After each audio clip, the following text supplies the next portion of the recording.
आइए पहले हेडिंग डाल दीजिए, exponents of real number. Exponents of real number. Exponents का मतलब क्या है इसको देखिए। अगर मान लीजिए, ध्यान दे, पहले लिखेंगे बाद में, पहले समझ लेंगे, हेडिंग डाल के समझ लो पहले, तब इकट्ठे लिखने का चांस देंगे। मान लीजिए आपके पास, हमने कहा कि 2 into two into two into two, इसका मल्टीप्लाई कितनी बार किया हुआ है? 4 बार। तो इसको हम क्या लिख सकते हैं? 2 की पावर 4। 2 की पावर 4। हमने कहा कि 2 into two into two into two into two, अब इसको क्या लिख सकते हैं? 2 की पावर 5। ये जो इस अरेंजमेंट में लिख रहे हैं, इसको हम बोलते हैं, इस 2 का क्या नाम देते हैं? इस 2 को बोलते हैं नंबर। क्या बोलते हैं? नहीं, इसको बोलते हैं नंबर। नंबर। इसको क्या बोलेंगे? बेस। और इसको क्या बोलेंगे? एक्सपोनेंट। पावर जिसे बोल रहे हो, पावर। ठीक है।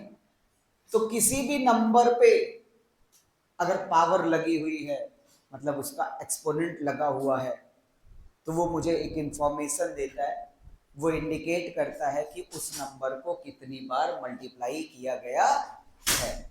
अगर मैंने कहा कि 5 की पावर 3, मतलब सेम नंबर 5 को कितनी बार मल्टीप्लाई किया गया है? 3 टाइम्स। अगर हमने कहा सेम नंबर 9 की पावर 8, इसका मतलब है कि 9 की पावर 8 ये बताएगा कि 9 को 8 टाइम्स मल्टीप्लाई करेंगे। और ऐसे ही हमने लिख दिया एक रियल नंबर a की पावर n, ये आपको बताएगा कि a is multiplied by n times. अब इसको टाइम्स के वर्ड में समझिए। 2 मल्टीप्लाइड बाई कितने टाइम्स है? तो इसको क्या बोलेंगे? 2 इंटू टू इंटू टू। अगर 5 बार करना है तो ऐसे लिख देते 5 टाइम्स। कितनी बार मल्टीप्लाई करें? 5 टाइम्स। तो क्या आएगा? 2 की पावर। और इसको अगर ऐसे ही देखें तो 2 इंटू टू इंटू टू, और इधर लिख देते हैं 4 टाइम्स। इसका मतलब है कि 2 कितनी बार मल्टीप्लाई हो रहा है? 4 टाइम्स मल्टीप्लाई हो रहा है। 2 की पावर क्या है? 4 है। फिर देखिए, हमने कहा a की पावर n, तो ये आपको देगा a into a into a into a up to on n times. कितनी बार? n टाइम्स हो गया। n बार मल्टीप्लाई कर लिया। किसका? a का। अब इस a में, ये a n में क्या रिलेशन है? जब किसी को सॉल्व कर रहे हैं तो ये जो, इसको क्या बोलते हैं? पावर। इसको क्या बोलते हैं? बेस। क्या बोलेंगे? और इन सब से मल्टीप्लाई होके जो नंबर मिलेगा n, उसको क्या बोलेंगे? नंबर। जैसे अगर 8 को हम लोग एक्सप्रेस करें तो 8 इज इक्वल टू 2 की पावर 3। तो 8 क्या है आपका? नंबर है। 2 क्या है आपका? बेस है। और 3 आपका क्या है? पावर है। इसी पावर को ही एक्सपोनेंट्स बोलते हैं। 2 का एक्सपोनेंट क्या है? 3 है। 3 टाइम्स मल्टीप्लाइड होगा। ये बात समझ में आ रही है? ठीक है। इसके कुछ लॉज हैं, वो 8th में भी पढ़े थे। 8th में सारे लॉज पढ़े थे, मल्टीप्लिकेशन लॉ, डिवीजन लॉ, उसके बाद पावर टू पावर लॉ, ठीक है, subtraction law, zero law, inverse law. ये सारी चीजों को हम लोग 1 बाई 1 करके क्या कर रहे हैं? समझते हैं। ठीक है। आइए, into a into a into ए, कहां तक? n times. n times. कितनी बार? n बार मल्टीप्लाई करेंगे। इसी को क्या बोलेंगे? a की पावर n। ठीक है। एक minute.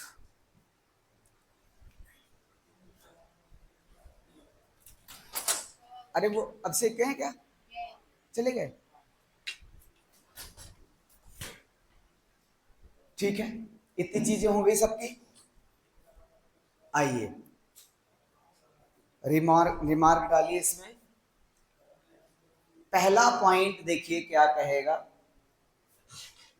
The power of exponential notation. Exponential notation मतलब समझ रहे हैं, एक्सपोनेंट। जैसे आपके पास ये a है, पावर 8 है, 8 को लिख रहे हैं 2 की पावर 3, तो इस 3 का क्या नाम होता है, इसको क्या रीड करेंगे, पावर ऑफ एक्सपोनेंट्स। ये क्या होता है, 2 आपका बेस, और ये क्या होता है आपका नंबर। ये ऐसे ही आप लिख लीजिएगा नंबर, ठीक है। अब इसमें देखिए कहा जा रहा है पावर और एक्सपोनेंशियल नोटेशन ए की पावर n इज रियल। कैसा होगा, रियल नंबर होगा। रियल नंबर के झोले में कौन कौन से नंबर आते थे, रेशनल और इरेशनल नंबर। तो ये ध्यान रखना, ये रियल नंबर के लिए हम काम कर रहे हैं। a की power n is real as a raised to power n। इसका मीनिंग है कि हम एक्सपोनेंट का जो वैल्यू देखते हैं 3, मतलब हम किसी भी रियल नंबर का पावर कितना रेज कराना चाह रहे हैं, कितनी बार उसे मल्टीप्लाई करना चाह रहे हैं, अगर पावर 3 लगी है तो इसका मतलब हम उस सेम नंबर को 3 बार मल्टीप्लाई करेंगे। और अगर 5 लगा है तो कितनी बार करेंगे, 5 टाइम्स करेंगे, ठीक है। अगला देखिए, if n is equal to 2 ले लिया जाए, अगर n इज इक्वल टू 2 ले लेंगे तो हम उसको क्या रीड करेंगे, we read as a square. a square, ये बेसिक चीजें आप पहले पढ़ के आए हो, मुझे पता है। फिर अगर हम n की पावर 3 ले लेंगे तो हम उसको क्या रीड करेंगे, a क्यूब। क्या रीड करेंगे, लिखेंगे a की पावर 3 और रीड करेंगे a क्यूब। ऐसे अगर a की पावर 4 हो जाए तो क्या रीड करेंगे, हाँ हाँ बेटिया आकांक्षा, a टू द पावर 4, ठीक है, a टू द पावर 4। इसका कोई ऐसे स्क्वायर और क्यूब जैसा पावर नहीं बोलेंगे, लेकिन जब हम अभी 4 पावर वाला पॉलिनोमियल आगे पढ़ेंगे तो इसको बोलेंगे बाई क्वाड्रेटिक पॉलिनोमियल। इसको बाई क्वाड्रेटिक बोलते हैं, लेकिन यहां उस सेंटेंस में नहीं अच्छा लगेगा, बाई क्वाड्रेटिक नहीं, a टू द पावर 4 बोलेंगे। 5 हो जाएगा तो a टू द पावर 6 हो जाएगा तो a टू द पावर, ये बात समझ में आ रही है, ठीक है, इतना नोट किया सबने। अगला देखिए, the factor notation on the RHS। RHS, अब इसमें RHS और LHS क्या है, ये आपका RHS है। अगर 8 को और एक्सप्रेस कर दिया जाए तो 8 लिख सकते हैं 2 इंटू 2 इंटू 2, ऐसे लिख सकते हैं कि नहीं। 8 के कितने फैक्टर आ गए, 3 फैक्टर आ गए। तो यहां पे देखिए, the factor notation on the RHS represents the repeated multiplication of a is n times. अगर पावर n है तो कितना रिपीटेड फैक्टर बनेगा, n रिपीटेड फैक्टर बनेगा। इसमें 8 का फैक्टर कितना है, इस चीज को थोड़ा और क्लियर करिए, रुकिए। ये लिख लिया सबने, देखो अगर आपने ये कहा कि मेरे पास एक नंबर था 14, मैंने इसको कर दिया 2 इंटू 7, पावर लगा पाएंगे, 2 की पावर 1 है और 7 की पावर 1 है। मैंने 18 कर दिया, 18 को लिख सकते हैं 2 इंटू 3 इंटू 3, मतलब 2 की पावर 1 इंटू 3 की पावर 2। फिर अगर मैंने 18 के बजाय यहां पे 16 कर दिया तो ये हो जाएगा 2 की पावर 2 इंटू 2 इंटू 2 मीन्स 2 की पावर 4। अब 2 की पावर 4 आपको क्या इंफॉर्मेशन देगा, 2 की पावर 4 आपको ये बताएगा कि जब मैं LHS में RHS में उसका फैक्टर बनाऊंगा तो मुझे कितने रिपीटेड फैक्टर मिलेंगे 2 के।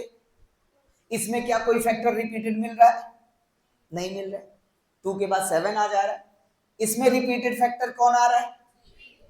तो इसको हमने देखा कि हम क्या बोलेंगे, इस पूरे नंबर में 3 के रिपीटेड फैक्टर कितने हैं, और 7 2 1 नहीं 3 के रिपीटेड फैक्टर कितने हैं, 2, और 2 के रिपीटेड फैक्टर है कोई नहीं है, एक बार आया है।